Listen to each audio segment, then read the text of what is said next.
Isang nakakagulat at maselang balita ang umusbong sa mundo ng showbiz, mga kachika.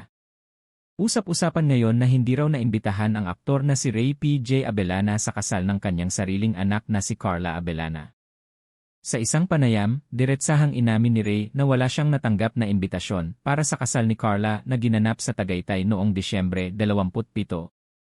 Ikinasal si Carla sa kanyang high school sweetheart na si Reginald Santos sa isang simple at pribadong garden wedding na dinaluhan lang ng ilang malalapit na kaibigan at pamilya. Nang tanungin si Ray tungkol dito, maikli pero malaman ang kanyang sagot, wala po akong imbitasyon. Dagdag pa niya, nag-aalala raw siya para sa bagong kasal at umaasang pipiliin nila ang tama para sa kanilang kinabukasan. Ang balitang ito ay nag-iwan ng maraming tanong sa isipan ng publiko. Ano nga ba ang tunay na nangyari sa pagitan ng mag-ama? Sa tingin nyo, ano kaya ang kwento sa likod ng lahat ng ito? Ibahagi ang inyong opinyon sa comment section sa ibaba. Huwag kalimutang mag-subscribe para sa iba pang updates.